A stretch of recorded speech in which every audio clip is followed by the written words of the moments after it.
Welcome back, everybody. I'm Jay. He's Maddie. Today we got a special episode. It's kind of a crossover episode with MMA Underground. We have a special guest for you who is going to speak about StreetBeefs Scrapyard, the NFL, and his brand Zuel. Welcome back, Buddy V. Thank you. So my first question is, how's the hand? Oh, the hand is phenomenal, finally. At first I was nervous, but actually full mobility. I've been training it more and more of my forearm strength. And I mean, as long as I don't try to bend my finger all the way back, I'm good to go now. So before we get into the scrapyard and some NFL, tell us what you got going on with your brand Zuel.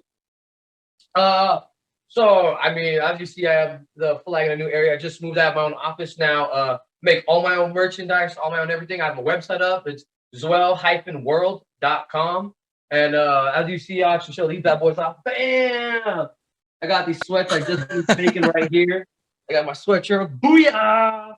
Not only does the brand just something I wanted to do, not just a company, but a way of showing people you could do whatever the hell you want.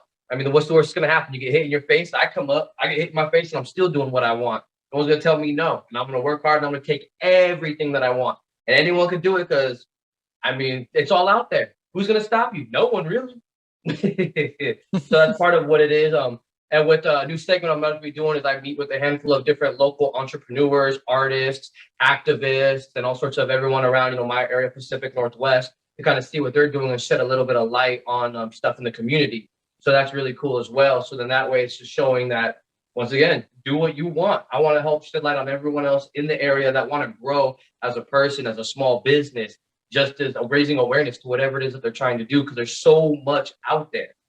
So, heck yeah. No, that's awesome, because there's avenues for everybody now, and not everybody knows they can just get out there and try something. And I'm completely with you. What's the worst that happens? You fall on your face, right? So it ain't about getting knocked down. It's about getting back up. Heck yeah.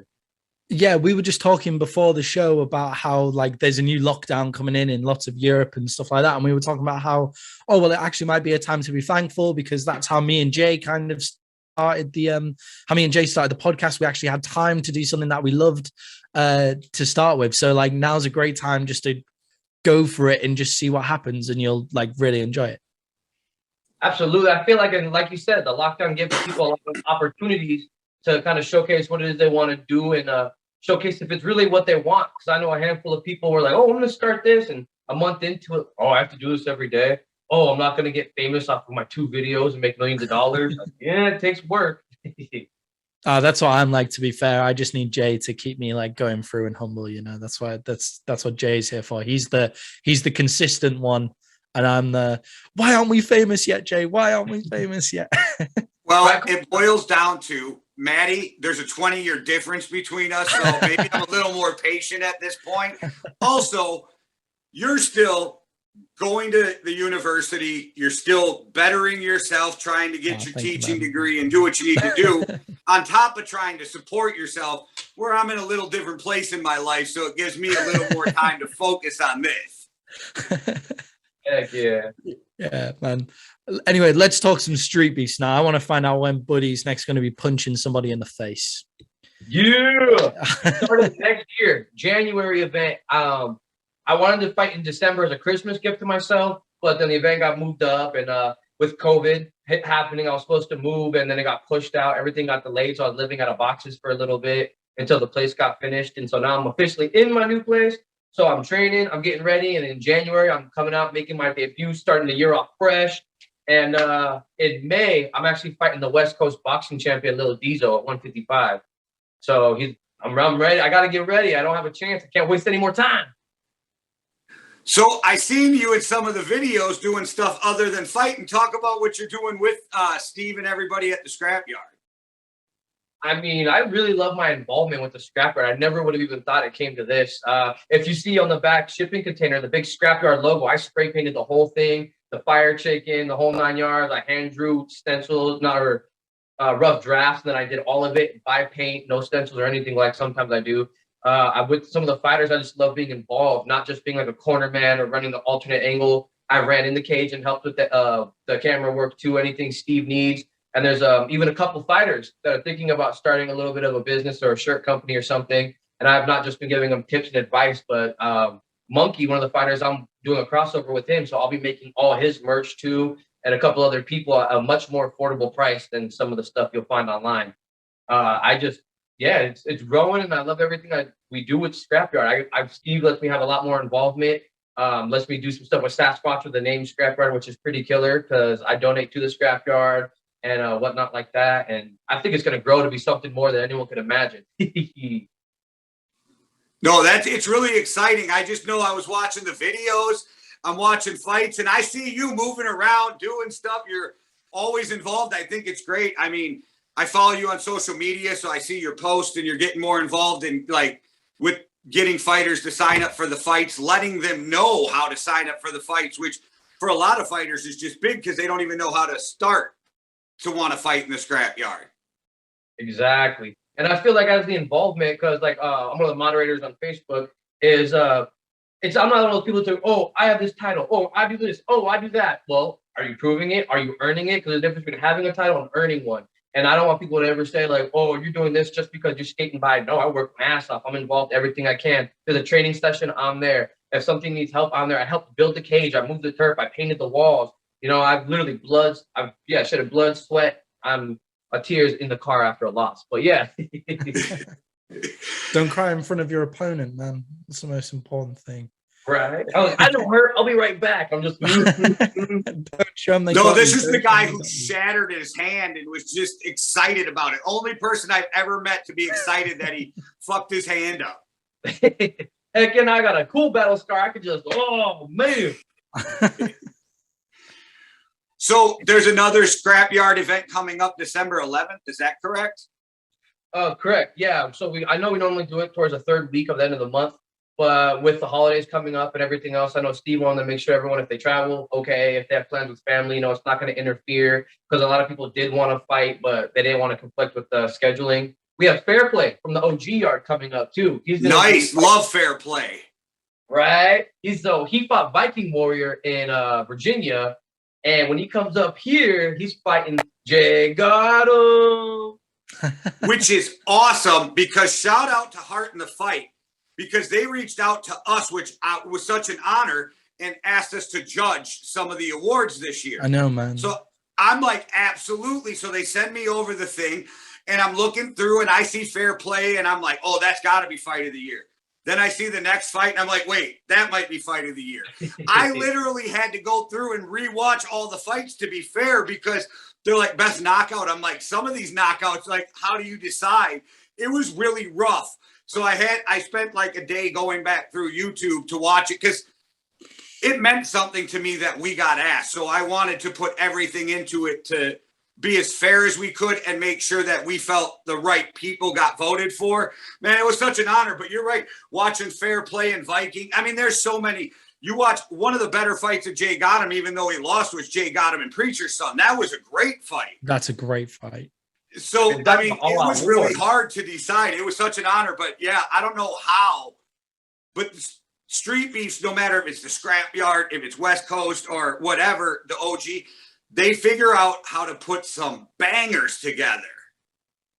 Oh, yeah, absolutely. That's the best thing I love is it's not one of those things where you're just going to get a bunch of fixed fights and you're just going to see high-level guys knocking out low-level guys left and right. They want to put on a show, and they do care about their fighters. So they make a point to make sure they don't mismatch anyone. It happens occasionally, you know, it is what it is, but I definitely think they like to put out good, fair fights. And sometimes when certain fighters, you see something, you kind of nudge them in the ear, like, yeah, you know, this guy and you might be a little something. I think you could take him. Well, buddy, Maddie and I have been pushing something for about almost a year now.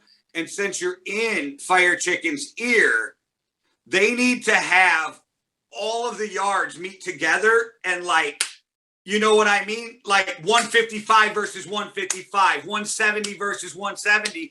And let's have a little tournament and see which weight group from which Street Beefs reigns king for the year and maybe get together once a year to defend. Because there's 4 now. There's Texas Anarchy as well. So you can do like the semifinals and the finals of each weight class. If you all like just go through together, like pick your best of each weight class, you fight each other in the semis, and then the next day, so it's a 2-day event, you fight each other in the final as well. I like that idea. I'm definitely gonna try to put that in his ear. That would be killer. Yeah, I definitely step my game up. I'm trying to be in that ring too. Yeah. Yeah, and Buddy B is the kind of guy to try and get that push through as well. He's the guy that's going to be on to fire chicken about that forever now. Right. Fire chicken's going to hate us now. He's gonna stop letting us like post things in the He's gonna be like, you set Buddy B on me. Like, what is that? Yeah. Dude, that'd be crazy cool. Street Beefs Anarchy, I saw that they changed it recently to the Dirty South fights, I believe. Street Beefs Dirty South. Okay.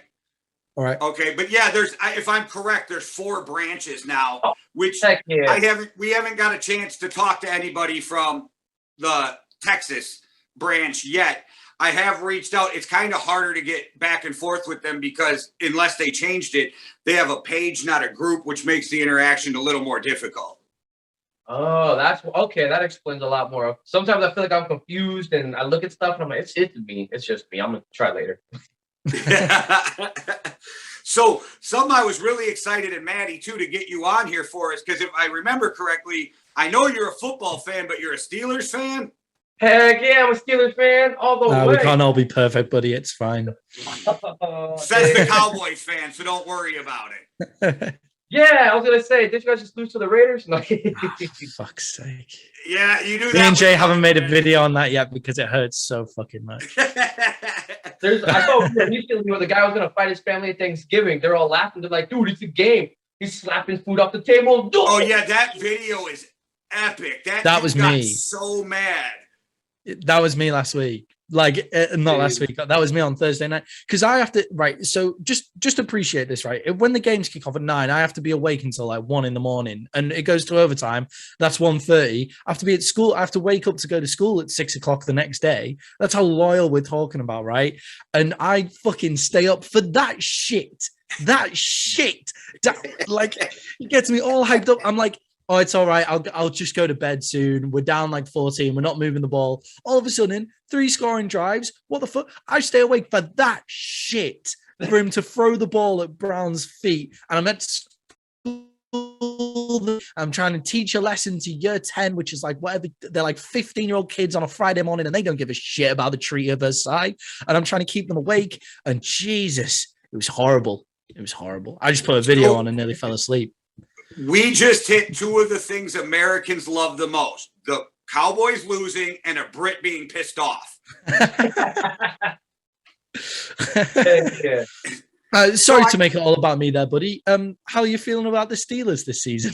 I know we're on a little bit of a losing streak, but we'll see. We'll see. I know we were short of a couple players these last few games. DJ Watts, and there's 2 other players because one of them was out with COVID. How am I spacing on the names right now? Damn. Well, but I think we're coming on. TJ Watt's. How do you feel about? Oh, go ahead, Maddie. Sorry. TJ Watt's like the biggest loss for you guys. He's like one of those defensive players that just changes a game. Oh yeah. I mean, I don't like to give credit to like just one solid player, but I mean, when you put the work in and you're not some arrogant person, it's hard. You got to give credit when credit's due. Yeah, the Watt brothers work hard as well for their shit. So it's not like it's not like they've just come from like loads of money and loads of wealth and stuff like that. Like they're the shit. They're really talented guys, and like he kind of emulates Pittsburgh pretty well. TJ Watt, Yeah. How's your feeling on Ben Roethlisberger? What's going on with Ben? I mean, I feel like, I hate to say it, but obviously everybody has their prime. And I just kind of feel like he's at that tail end of his career. I mean, he's big and, all that weight and everything kind of gets to the knees. So, when you're not very mobile as a quarterback, it's rough. You get killer passes when you can look over your line without having to try. You can just, cool, bam. But I definitely feel like he needs to step his game up. Because it's weird because in comparison, I mean, you look at Tom Brady, he's with the Buccaneers. And I mean, it's not like when Roethlisberger had Antonio Brown, Juju Smith-Schuster, and like Le'Veon Bell and stuff. He has key players that he focuses on. You know what they're going to do. So you look at Tom Brady, and he 10 different players touch the ball. He doesn't need one specific player. And I feel like that's something that Ben needs to maybe try to keep an eye out for. Just different players, different openings, not just trying to stick to the same few, same whatever. And get choked up. But this is something that can kind of go into street beefs, really. It's like the reason they look so different is because Ben Roethlisberger was chugging beers, barbecuing every night after a game, you know, all of that kind of shit. And Tom Brady's eating avocado ice cream and having TB12 and dating supermodels, you know, like the guys like they're totally different. They're totally different lifestyles like that they live, and they just kind of show. Well, if you want to have mad fun whilst you're at your peak, then Ben Roethlisberger the shit out of it. But if you want your peak to last until you're 40, then Brady's the guy to go for. You were saying that Ben Roethlisberger's at the tail end of his career. Ben Roethlisberger's tail end of his career was 3 years ago. Well, he's passed. Okay, Ben has not been playing great, but I will say I did wonder if some of it's that weird Tommy John surgery because no quarterbacks dealt with that before. Yeah. But the last couple of weeks, he hasn't been great, but he looked better than he did at the start of the year. Yeah. He's not losing the game like he did at the start of the year. No, and they just need to feed the running game, and that's the defense and running game is the Steelers. Like, that's how they make the playoffs if they make the playoffs. Oh, absolutely. And it's like, I mean, their offense, the way they run it. I really like the running game. They have strong runners that can hit the holes and can get a guaranteed at least 4 or 5 yards. And sometimes that's what wins the game. It's not always that down the line, long pass. The consistency is key. And that's the way I feel about that game. Because, I mean, when they're on their game, they're on their game. And the defense is, like you said, a killer part. There's a reason why at one point they were known as the Steel Curtain, you know? Yeah, man. Like you're gonna have to get a Zuel shirt with Najee Harris's name on the back of it, or at least his number. Like Zuel, that looks sick actually. Zuel in the black and the gold, or black and yellow, whichever you guys call it, and then Najee Harris 22. Yeah, maybe 22 at the back of it, like with his number. Just a shout out to the Steelers and Najee Harris. That looks sick. But with the way he's running the ball, it's absolutely incredible. And with Claypool on the side, then you will have a deep game. You just need to open it up by running it and have a quarterback who can throw more than 10 yards. It always helps having one of the best coaches in football too. Yeah, Mike Tomlin's a fucking Mike Tomlin's my favorite. I always like giving people fun facts about him because I'm like, I mean, you have to respect them. Third head coach for the Steelers. They're obviously doing something right. I mean, how many players do they have that are just franchise players all day? Steelers, no trading, no nothing. There's a loyalty there. And I really admire that. And I met him one time in the Mall of America, the year he was the defensive coordinator for the Vikings. He walked past us. This is how cool of a dude he is. Me and my buddy were sitting there, and my wife was in the store, and I just looked and said, "You gonna have my boys ready?" That was it. And he just stopped and talked to us for about 5-10 minutes. It was like, he's a real dude. It was really cool. Yeah, we just had the quarterback on. We just had a quarterback on, Chris Barrett, who said if he could spend a day with any coach, it would be Mike Tomlin. And he's not like a Steelers fan, is he? I can't. No, he's an Eagles fan. He's an Eagles fan. Yeah, I knew it was somebody that I hated. Yeah. He's an Eagles fan, and he said Mike Tomlin would be the guy that he would spend the day with if he could spend the day with any coach. See, and it's awesome to hear that because I've told my family members too, and friends. I feel like he would be down to earth, but when he's doing something or when he's in it, he's serious and he gives it his 100%. Because on that screen, you could just see him stone cold, zoned in, and I'm like, oof, I wouldn't want to be the one to tell him some bad news during that. He does look intense, but that was not the guy I met in the Mall of America. It was the nicest guy in the whole world. Heck yeah. I'm talking. See, I picked the right team. How did you become a Steelers fan being from the Pacific Northwest? That's just what I was about to ask. Funny enough, it was actually during a football game. So at the time I went to Wilson High School up here when we were playing at the Stadium Bowl, like the one you see on 10 Things I Hate About You and all that. And I was on varsity. We were playing, and I remember I have twin uncles. One's a Steelers fan and one's a Chargers fan. And like diehard for the past however many years. And so towards the end of the game, I remember I got this swoop and we were on the end zone. And we're just right there. Game so close, almost tied. I hit the sweep all the way up. Everyone called me that Mexican wearing a diaper. Just no one could touch me. I'm just touchdown. I didn't know what to think, so I ran over to the stands. I'm just going crazy. I threw my helmet off, and of course I got in trouble for that. My uncle's running down the stands like this, takes off his Steelers sweatshirt and gives it to me and says, "You earned it." And from then on, I was just Steelers fan all the way. I just felt like it was a connection. That's a great That's story, very man. cool. That's a great story. Yeah. I got creamed later. The guy took it personal. That linebacker definitely took it personal. So, buddy, who's winning the AFC North this year? Ooh, I don't know. Because I mean, there's been so many upsets lately. What was it? Not the Titans, because they were coming up. They're about to... What do you think, Jay? Who's going to win the AFC North? Oh, you said the AFC. See, I didn't hear what Sorry. you said. I thought you said AFC. Sorry, I meant the I think AFC the North, Ravens the division. When Buddy said the Titans, I was like, shit. They think I said the AFC North. No, yes. I think we both just heard AFC and didn't hear the North part. But yeah, that's I my think accent. It's the Sorry, guys. Sorry. I think it's the Ravens. Ooh, okay. Yeah. Heck yeah, I could see that. But in the whole AFC, I don't think it's the Ravens, but I think they're coming out the North just because I don't think the Bengals are there yet because they're still young and trying to learn how to win. The Steelers are rocky right now because you don't know what team's going to show up. Mm-hmm. So, and then the Browns are being the Browns again. I don't know what the Browns have found a way to be the Browns. 2 years. See, my Browns have found a way to be the Browns. So I love rubbing it in their face. I'm like, I've been trying to defend the Browns for 2 years, man, and it's becoming almost impossible at this point. Trying to think. The Bengals play the Steelers coming up, I think, right? What was that? The Bengals play the Steelers coming up, right?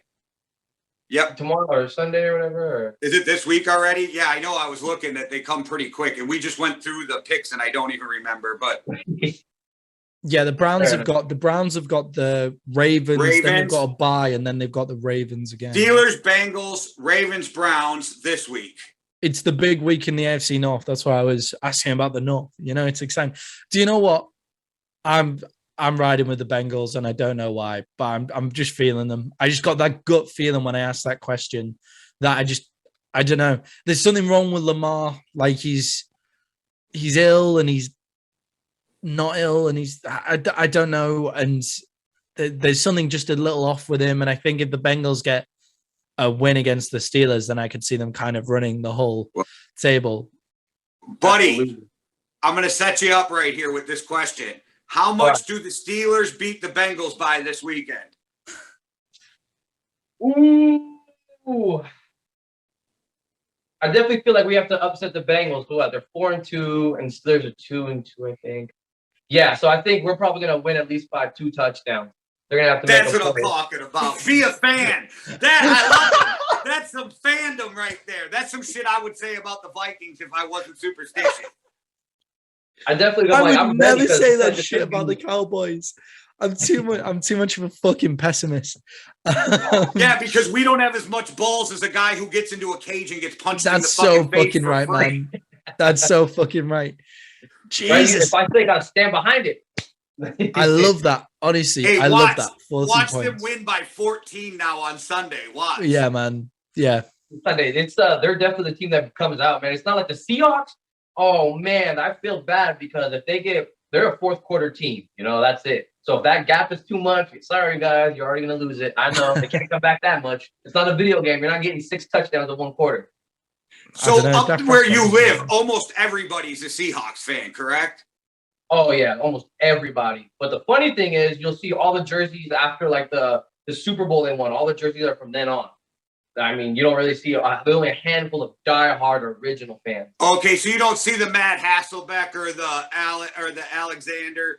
You see the Legion of Boom, Marshawn Lynch. Okay, who was the number 80 wide receiver? Was he a wide receiver for the Seahawks? A really short white guy who played for the Seahawks. He was like the face of their franchise for a little bit. I'm just fucking making somebody up now. I'm convinced he was real in like the I don't know 80s why or you 90s. convinced me he was real, but I can't picture it. But he exists. If you're not right, you convinced me. He exists, and I'm going to come on the next show that we do, Jay, and I'm going to make sure that we've got that. Yeah. Sorry, everybody. That was a total pointless point. So, buddy, who is the Super Bowl? Who's going to be playing who in the Super Bowl this year? Ooh. Difficult question. That is a difficult question. Obviously, I'm gonna send the Steelers in there all the way. But like I said, they're not my favorite team. But the team I think is gonna start coming out are the Broncos. Like I said, I was just so impressed with Brady's performance. I feel like they might start coming out on a rise, and they're just gonna start knocking teams off and just start going. I feel like sometimes with someone like him, is such a driver, and with the motivation that they get, that once they get that push, they just start knocking teams down left and right. I mean, like I love the Steelers.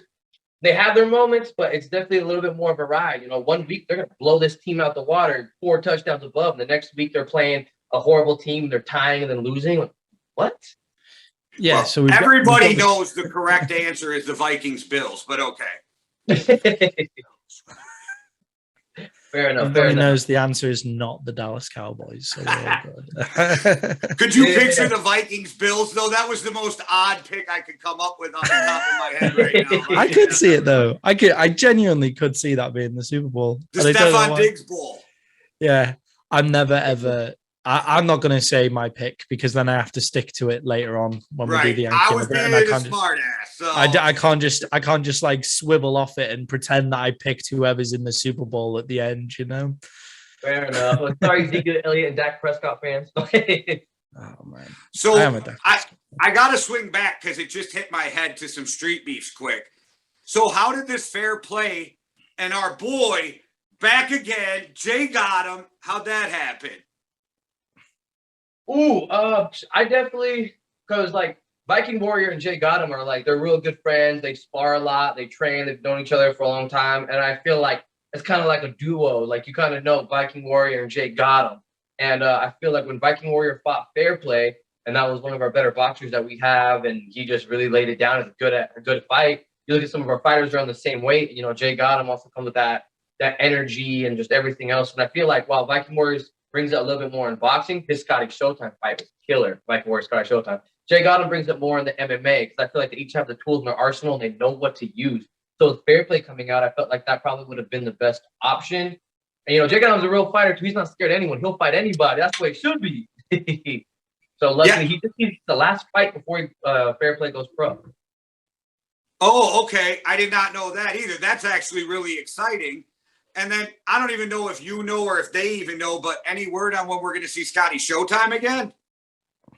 I don't know. That was a very interesting fight that they had because, like I said, it was the beef was there for a minute. At the fight with Viking Warrior and whoever, when I actually saw the video, I was recording and I saw them getting each other's faces and what's this, what's that? Right after they were squashed, it's good, but I definitely think Scotty ate a heavy blow. So I'm curious to see how the healing is, because if it was just like a liver shot, you know, that'll be cool. I don't know if Viking got him like on a little bit of a rib and he might need some more time to heal. I definitely hope he comes out, if not December. I want to see him in the new year, January. I really hope he comes out January. So I mean, yeah, he's a fun guy to watch.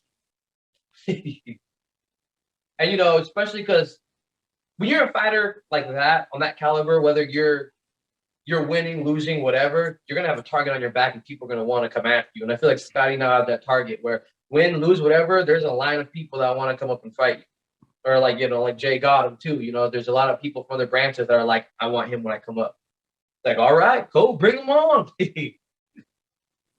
Well, no, thanks to Street Beefs and Scrapyard, it's like, it's really cool to see guys too that move on to something else besides just Street Beef Scrapyard. And I don't mean just, but like they have this, you know, as well as I do. Some guys are there to compete. Some guys just want to test themselves. Some guys want to move to a higher promotion. And now that we're watching guys like Preacher's Son, which is Shiloh, and Showtime Jordan Harrington, and these guys making moves to try to further their dream, it's pretty awesome too. That's why Street Beefs, all of the promotions are so great for these fighters. Oh yeah, absolutely. And it's like I said, since Fairplay's going pro, I know that Scarface is working with a couple of like big name people too, because they have people who want to come and fight, but a handful of fighters, they want the easy fights. Come to Street Beef, you have people that are hungry. They want to fight. They're fighting for free. So you offer them a little bit of money. They're not gonna, that's not enough. Like, I'm getting paid. Shit. Yeah, put me in that ring twice. Let me get 2 for the night. Yeah, I saw a lot of what Scarface is doing. It's pretty awesome with Neutral Corner and him teaming up and starting his management company to try to get some of his guys to go pro. Yeah, it's really awesome. What he did started out as such a, like, it was from the heart. It wasn't about money. So it is very great to see him be able to make a living while doing something that benefits so many people. Exactly. Like when it comes from the heart, I feel like it becomes genuine. That's part of the reason why you prosper. Because, excuse me, he always brings up how he started Street Beefs to solve beefs, to stop people from killing each other, this and that. And it's like, you're really, to some people fighting's taboo, but to me, and you guys watch it, you understand sometimes, that's the only way to settle it. Two people got to squash it out. When it's done, it's done. And putting that much good back in the community was just a matter of time before he started receiving it back, which is pretty killer. And I feel like that for all the branches, the Dirty down south, the West Coast, Steve up here at the Pacific Northwest, the Scrapyard, just opportunities for people to, let out their aggression, even, or for whatever reason they fight. But you do get a handful of people I know that are like convicts or this and that. And they're like, I'd rather do it here than in the street. Yeah, absolutely. No cops, you got a ref, you got gloves. And once it's done, it's done. No, and I might get some backlash for this, but I don't give a shit. I think if we let more people, when two people have a serious issue and they're like, hey, let's just go settle it. If you let that happen, there'd be less shit boiling over that becomes deadly or endangering other people. So in this way, like with the beefs, they actually have a structured way to go get this shit out of their system. I think if you give people a safe place to do that, then it's a perfectly fine way of it. The only problem is if it creates like more aggression or more bullying in society. But if they use it the right way, where it's like, because humans are inherently aggressive anyway. Well, that's why these street beefs have great people running them. Those branches, though, when you look at the West Coast or you look at the Scrapyard or the OG yard. I don't know much about the Texas yard yet, but I'm assuming Scarface ain't doing business with somebody who ain't classy. You know what I mean? But I would never expect Fire Chicken or the guy from West Coast his name is escaping me. Very sorry for that. Martin Rubio and Alex Chernard. Sorry for the last name. Yep, and then you let Scarface. I think why it works is because those guys are going to make sure it's always a safe environment and we leave it in the cage. Oh yeah, and I'm curious for the two of you because I know in West Coast they couldn't do some fights in California because of the laws regarding the sports and like all that stuff. The sports commission, and up here we have a mutual combat state. Is it the same for you guys where you're at? No, actually, the only type of what you would call a fight club you can have in Wisconsin is kickboxing, and the only reason kickboxing's legal is because they forgot to put it in the bill when they banned the rest of them. Dang. Everything else, you have to be sanctioned in Wisconsin to do anything. We have we have like boxing gyms and like. Well, we can do that, but it can't be like scrapyard type stuff here. Yeah, we can't do like scrapyard kind of shit. I'm not entirely sure. I haven't really looked, but I'm pretty sure we can't have like unsanctioned cage fighting or anything like that. We just play rugby and do boxing and stuff like that instead. I've seen videos. So, Buddy V, tell me if the cops just do this, if you know, or is this the law? I've seen videos where, say, two guys in Seattle want to fight and the cops just stand there and watch because you have a mutual combat state. That's exactly what the law is. And I've seen it once or twice. Like, if it's really about to spoil over, you call the cop, and since he's an actual law, you say, we both agree to fight, and he'll stop it before it gets too far or whatever, and you two can slug it out. As long as there's no weapons, no nothing, you two can straight up fight. I think if it's in a safe environment, then it's a perfectly fine way to do that kind of thing. I actually kind of like it, but if it gets to the point where it's just people just fucking in Wisconsin, you're going to jail. Yeah, it's just if like people are having it in the fucking street, like that's the tube. But I kind of like that. I think it's smart on behalf of the cops too, because then instead of trying to stop a fight, and you're probably gonna take a couple blows, or someone's gonna try to get involved and be stupid, you can be like, all right, duke it out. When I say stop, you stop. Oh, okay. They're cool about it. All right, let's go. No one's involved. And like Washington's a more liberal state as well, isn't it? So naturally, like the Pacific Northwest, more liberal places like Oregon and places like that. They were like the second or third state to legalize marijuana. Yeah, they've been on top of that stuff. Yeah. So like, you wouldn't call that the kind of place where those combat laws would exist because it's in the same like vein as like California and places like that as well. So like, it's interesting to see that. It's a different type of liberal because all the liberals who couldn't stand all the restrictions from California went up. Mm-hmm. Because they like the idea of being liberal and let me do what I want to do without the restrictions of California or different places. So you see it's a different part of the US because they're probably more free than most of us. And California's like British liberal, where it's another way of saying you're more like left wing, really. Right. like we're okay saying that we're right, because I don't want to UK, say liberal. Anybody who's watching from the Pacific Southwest, that does not mean they're a Democrat when you say that type of liberal. It just means they believe in making their own choices because there is a lot of conservative people mixed in too. It's not a political thing with them. It's a freedom thing up there. It's like libertarian. Yeah. And it's weird up here because it's like some areas enforce it now. Like they're trying to change laws, but it's just you have a lot of pushback. Like some restaurants are requiring if you're not vaccinated, you're not stepping foot in here, you're not this and that. And they're trying to push for it, but it's like you're losing so much business because so many people up here, my body, my choice, which I agree with.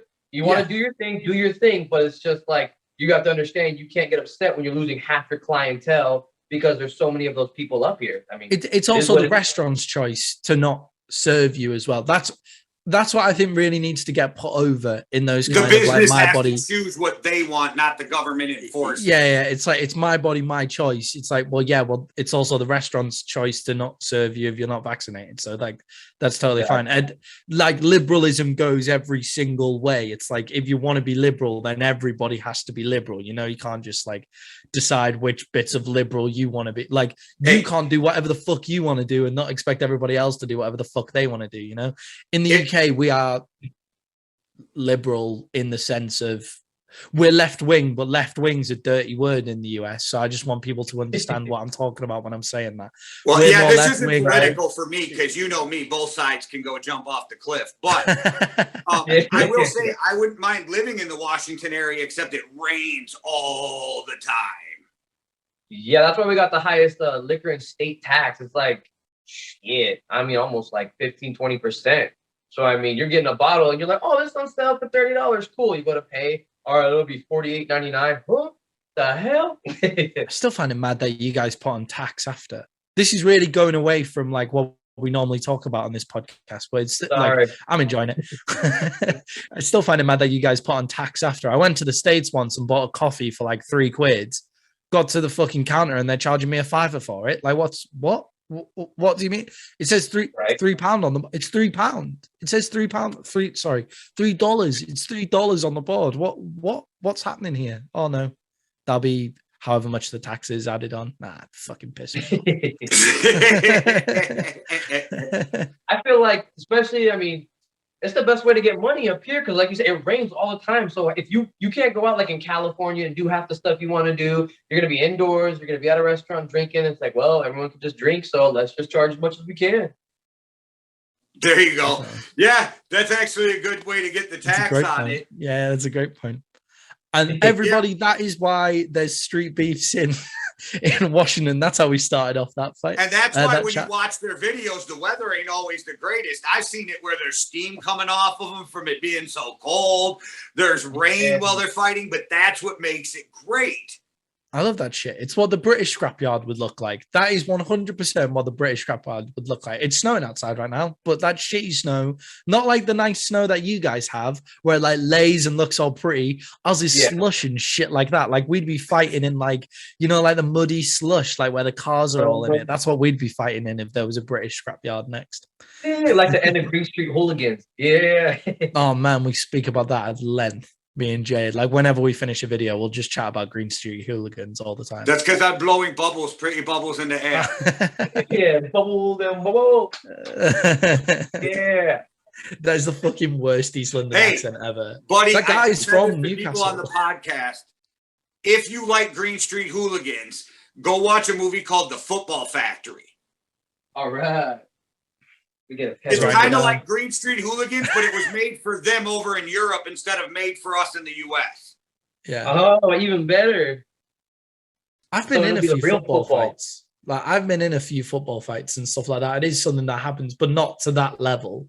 Okay. Like not Now, not but to that wasn't level. that like a 90s thing? Weren't they worse in the 90s They over were there? terrible in like the 80s. Like in like 80s. the Okay. 80s, Liverpool got banned from European competition because a load of their supporters pushed a wall down and killed like 14 Oh, people. Yeah, yeah. like That's like why they you guys are more restrictive about your fans now, too, yeah. correct? Yeah, so there used to be fences on all of the grounds as well because hooliganism was so bad. There used to be fences so you couldn't throw stuff. Like in a lot of the European stadiums, like in the Yeah. Eastern European stadiums, there's like fences between the fans and the pitches, so you can't like throw shit. But after like loads of Liverpool fans got crushed up against them and like 96 people died because of the crush in like the state, like the Astro World thing with Travis Scott. Mm-hmm. We had that, but in a stadium where like 96 people died in like a stadium because of those fences, because people couldn't crawl over the top. So we can't have those fences anymore. So instead, they've had to ban alcohol. There's stewards absolutely everywhere whenever anything goes on. And like the away fans leave after all the home fans have left the stadium. The away fans leave because of football games. We don't. So like American football games, you know how home and away fans like are in this, like they can be sat right next to each other. We Oh don't do yeah. that. We don't do that at football. They have their own section, like away from the home fans. They have their own section, which means it's an absolutely mental time up there for them. Like they're going absolutely crazy, having a great Yeah. time. And then the home fans are all like slagging them off as well. Like it's really funny. But like it's because they'll kick the shit out of each other if they really wanted to. But The Americans just talk shit for most part. yeah, you all just talk shit and then just nobody punches each other. Whereas in the UK, like Except you will after just get COVID, batted. because there was people punching each other at every sporting Yeah. event after COVID. That was some built up COVID aggression coming out Yeah, man. from fans at sporting Yeah. events. Guy Yeah, on man. guy on girl, girl on girl. Nobody was safe. The dog pound needs a separate away fan section. You can't put the Cleveland fans and at home and their away fans sitting next to each other. Well, Jay, yeah. where have you gone? You're at the bottom. All right. So yeah, I forgot to shut my stupid alarm off and it messed things up. Sorry guys. But so buddy, my question now is you're gonna fight coming up in the beginning of the year, and then you're gonna box again in May, if I remember correctly. So Yeah. are you doing MMA boxing or you don't know yet in January-ish? I kind of want to do a little bit more MMA, but I'm down for whatever. I definitely feel like January, February, and March are gonna be my 3 fights where I just want to fight. I want to get my record up. I want to feel everything, and I feel like if I'm gonna do just boxing in May, it might be a little bit better to do MMA because it might help toughen the body up with some of those kicks I'm gonna be getting. So I definitely, it's like, oh, a kick hurts this bad, the punch doesn't hurt like that. All right. So you said that's a title fight in May? I know. I wish. No. So Oh. it's the West Coast Invasion in May. So in May they're having so many of them coming up. And Lil Diesel, when they were doing a thread, he said Lil Diesel versus Buddy V. Because originally, right before I broke my fight, I was gonna come down again in May because I broke my hand in April. So I said, April I fight here for the MMA title fight. May I'm going to the West Coast and I'm fighting. And then Lil Diesel and me, we talked and we kind of thought it'd be a fun fight. And a couple other fighters thought it'd be good. So we were like, let's do it. Tiny Tank, Martin Rubio was in one of the lives and he said, all right, Buddy V versus Lil Diesel's happening next month. Then I broke my hand and I was like, F word. And then a message on Facebook, there's a huge post. He tagged me, asked if I was down. I was like, let's do it. And it's even though it's not a title fight, he is the West Coast boxing title holder for 155. So okay. No, that's still very cool. And I didn't realize it was the invasion. So that makes it even more exciting because it's always fun. Like, I know you guys don't mind fighting each other, but a lot of you dudes train together. So it's nice to travel together and go kick some ass. Exactly. And it's like you said, we train together. And it's, when you start to train with someone, you kind of learn their moves, this and that. It's more fun to me personally if I fight someone where I've seen their fights, but I haven't been in the cage with them. I haven't seen them up close yet because then I really need to test my reaction. What have I tried to learn versus them, this and that? And it's a true test of character, in my opinion. Versus if you fight someone if you see him Dave, you might hesitate on that knockout punch because, you're going all out. But if you see him, you know that they're there, you might be like, Personally, Well, I mean, yeah.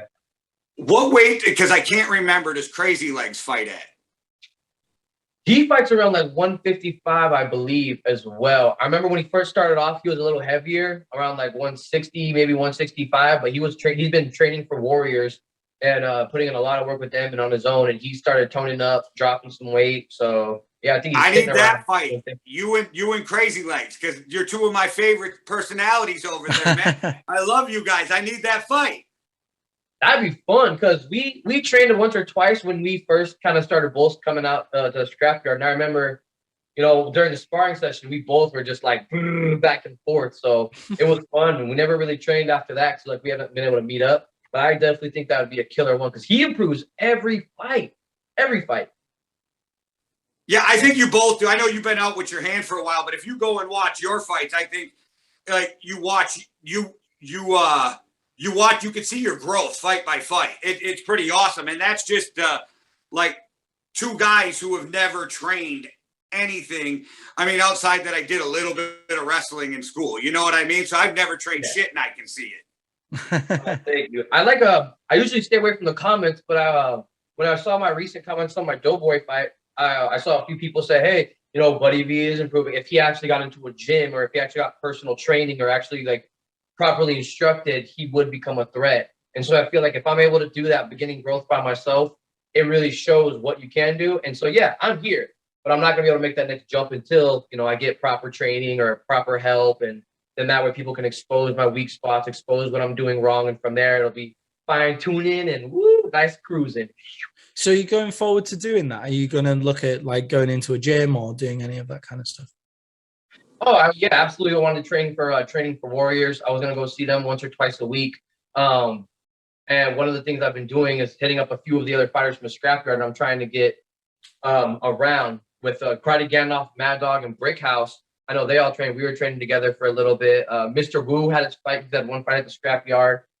He actually did a lot of Kempo. He taught me how to use my legs entirely because part of his requirements to go to the next black belt is he has to have so many teaching experience. And I do nothing. So it was perfect. So I have a lot of tools in my arsenal for people with knowledge that I'm able to use and they want to teach. No, that's awesome. Like, I like when I see these guys travel around different gyms, training with each other. You see all that stuff on Facebook, because not only does it make it better, but Maddie and I say it all the time, the combat sports community is just amazing and embracing. So it's great to see tough guys who are willing to punch each other in the face, but yet they give a shit about one another. Exactly. It's not a bunch of douchebag muscle heads that are like, I want to hurt everybody. Ugh. Half the people have the same morals as me where they don't want to fight somebody weaker because you're not a bully. I'm a fighter. I'm not a bully. So, I want to challenge. I don't want to go pick on somebody and have people be like, oh, that okay. Wow. I mean, just look what people are out there doing who are associated with the scrapyard. I mean, you got Len B, you got Jay Gotham, you got these guys out in the community doing things for the community. Jay Gotham's mentoring kids, and like, I just know that you see what these guys do. I mean, I know that guys like Shiloh would do anything asked to help, you know what I mean? It's just, It's amazing to watch the community that the scrapyard's built. And now they're working with each other to make the Pacific Northwest better for everybody. Exactly. And like you said, it helps everybody out because then it's not just like, oh, only these people are doing this, only this and that. It's the scrapyard. You have Team Peixoto training for Warriors. And then, with my company, I try to input Zuel. Right. We do a lot for the community and it helps because you have such a name that you could reach out. So like Jay Gotham versus autism, or I saw Simo versus schizophrenia and stuff. Instead of just your group of friends, you have different circles that get bigger as you go along where these people care and they see something and they're like, let me help out. Let me donate, not necessarily money. Let me donate time. Let me donate food. Let me help out for an hour or two. And it really does help with the community anywhere from Seattle, Olympia, Bremerton, Lakewood, Tacoma. I mean, all over, really. So anything else for him, Maddie, before we let him go? Because I know we took up a lot of his day already. Yeah, sorry, I know I talk a lot. No, man, that interview's been absolutely electric. I've really... He really enjoyed it, is what that lagging out just said. Oh, was that me lagging out? I'll say that again. Only once, but yeah. He's gone. Where's he gone? No, sorry, I turned around. So I was gonna say, I know soon. I wanted to give you guys each some of these memorabilia's on here because I make like my own keychains and stuff, and I actually want to send you guys some. So a little later, you have to send me your addresses. I mean, Matt, yours might be a little more expensive. Don't worry about that. Mine might be. We'll wait until you make some more money for mine, so you can start getting free UK shipping and shit. But yeah, Jay can have one, and then he can. I'll have one vicariously through Jay that he can post it with on social media all the time for us both. Well, yeah. Maddie's gonna fuck around and win our fantasy football league, so I might have to send his ass a trophy anyway. Oh yeah, you could send them together. Oh yeah.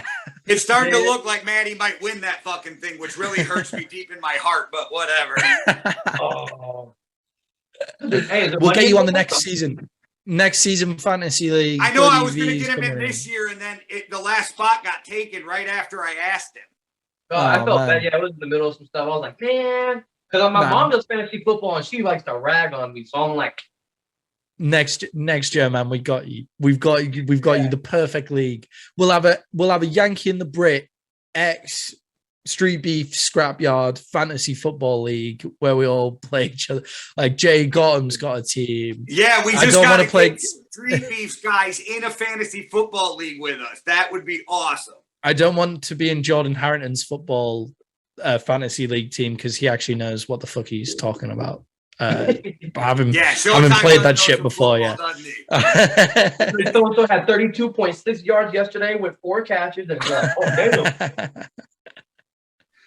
Well, heck yeah, man. I appreciate everything. That I love the Yankee and the Brit. I want to give you guys a shout out. Like I said, shout out to the Scrapyard, StreetBeefs, West Coast, the Dirty Down South, Overtime Hustling Magazine, Jesus Christ with Winging It, and Overtime Cuzzo Reactions. Everybody, I love all this. You guys really do help make Scrapyard even more than what it already is. I mean, the excitement of not even just being on here, but watching everyone else's talks. I mean, like you said, you talk about some of your fantasy football stuff. I like watching that. I can't always watch it, so I have it in the background, but I listen to it. Your interviews with other fighters, talking about different sports, and I tell all my family about you. So now I'm gonna take your trick, and I'm gonna start guilt tripping my family. I'm gonna make sure that's what you gotta do, and we appreciate it. And I don't blame you. I wouldn't look at us either. I would just listen to it too. So, but buddy, drop your website one more time, and then I will definitely make sure it's in the descriptions for everybody. Zuel World. It's Zuel-world.com. The website's just brand new. It's up. I'm kind of new to it, so it's not the most professional done, but you can see a basic stuff of what I do. And you're going to start seeing when I'm going to have my fights for the Scrapyard, when I'm doing my competitions for the Spartan race and the Tough Mudder and a couple other competitions that I'm looking to get into. And yeah, I have a couple big things that you'll see. I don't want to reveal them yet. You know, I don't want to ruin them. Well, anything you ever got going on, feel free to share it in the Yankee and the Brit Underground Sports Group. I mean, that way the people who are in the group can follow what you got going on too. And anything I see, I'll obviously share. Hey, appreciate that. Well, thank you so much. I know we'll have to have you on again at some point because, like I said, electric personality. I know you guys get a little embarrassed when I say this, but people love watching you guys. So, like, it's exciting for us, and we feel just so blessed that you guys even let us be part of your community. So thank you. Absolutely. Thank you. All right, guys. Well, thanks for watching. Make sure you go check out what Buddy V's going on. And shout out to the UK. Hope everything goes good with everything you got going on with COVID, Maddie. All right, guys. Man. Thanks for watching. One world, one love. Deuces. Cheerio.